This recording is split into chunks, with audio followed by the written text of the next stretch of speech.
Very soon the society will be allowed to go back to normal.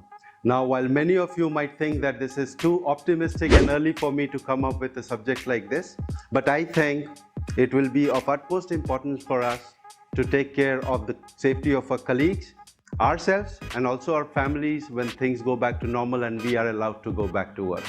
Well, it's been a while that we have consumed the office coffee or have been in the same room as our colleagues, and most of us feel the pain. Now I think we should prepare to get ready and go back to office as and when the restrictions are eased.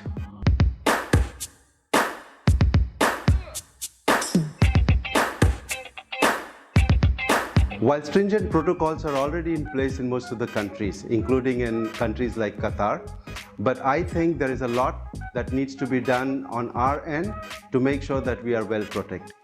Here are some guidelines which will keep you in touch with the basic fundamental things which we should be aware of. I know this has been talked about on a number of different platforms, but this video is specifically to stress on some of the things which we can do while we are going to work or before we leave for work, and while we are at work, and what are the important things to keep in mind when we come back to work. So very simple tips-based points which I think will help you a lot.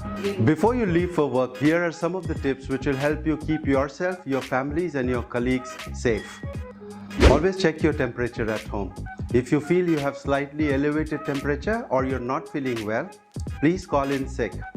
Always remember, it's better to be safe than to be sorry. Second is download the app which has been issued by your government authorities. For example, in state of Qatar, the app is called Ehtaraz. These are highly advanced apps which help you identify the risks around you and take proactive measures. These apps also provide a self-assessment tool. So go through them. These are simple 3 or 4 step procedures which will help you understand the level of the risk that you're exposed to. Next point is about the importance of wearing a mask. It's not only important to wear masks, but it's also important to keep a few spare masks either in your car or at your workplace. This will ensure that when you run out of these masks, you don't have to go and ask someone else for a spare pair. Always wear this mask when you're walking around in your office space or you're interacting with your colleagues, and always remember the 6-foot distancing is a must. Wearing a mask doesn't mean that you can avoid the 6-foot social distancing norm. Carry a hand sanitizer, and I would suggest a 70% alcohol-based hand sanitizer always handy, whether it's in your car, whether it's at your home, or whether it's in your office desk. Guys, make sure that these points are adhered to on a regular basis. Once you have followed these rules, you are now ready to go to work. While on your way to work, there are still more precautions to be followed. Depending on which country you live in, the laws related to the traffic have completely been justified. Now, one of the points is whether you take a private transport or a public transport.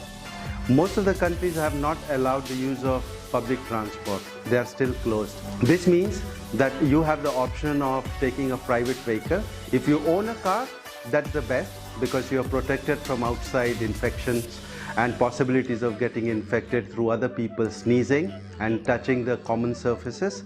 At the same time, if you don't own a car, try and find friends who live near you with whom you can hitch a ride.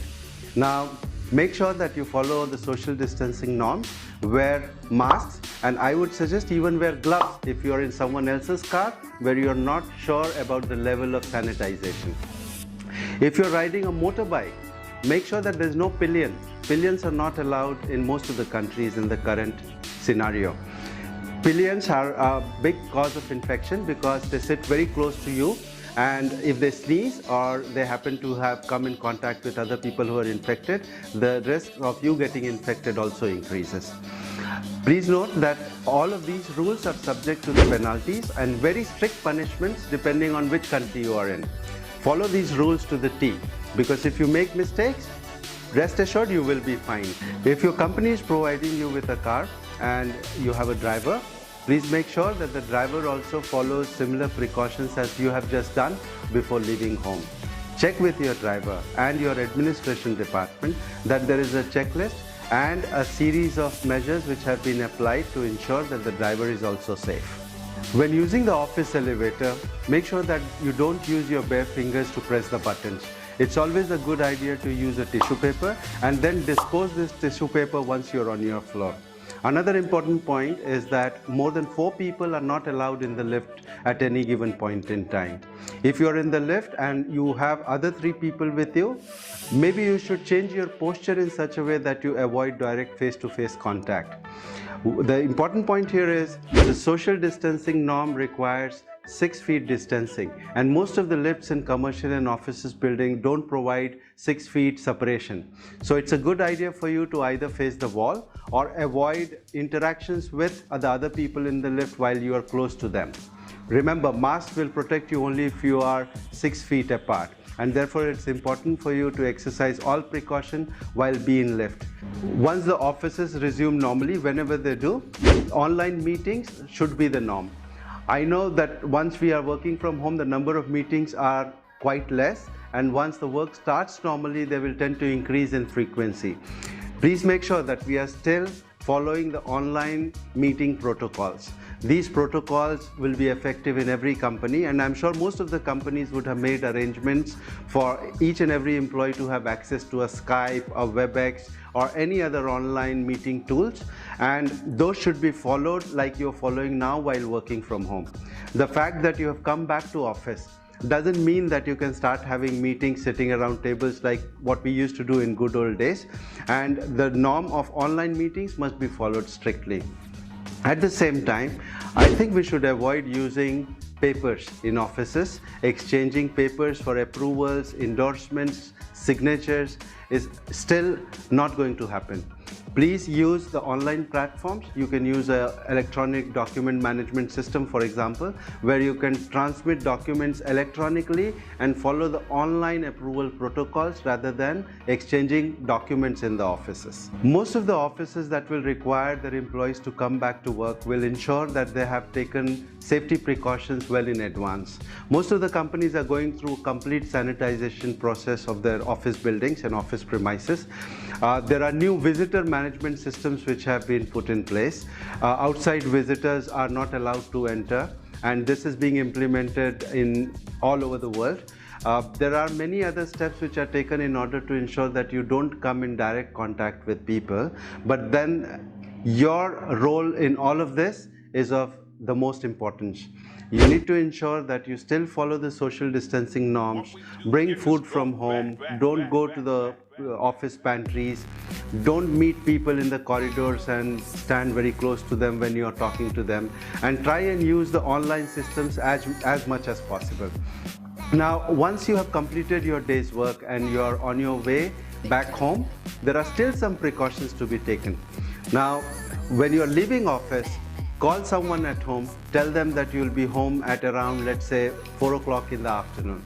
What will happen is when you reach home, you don't come in direct contact with your family members. Ask someone to keep the door open for you.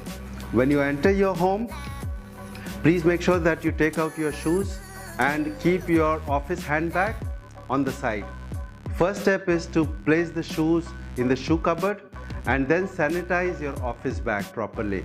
After that, you go directly to your washroom, change your clothes, take a shower, and sanitize yourself completely before you come in contact with any family members.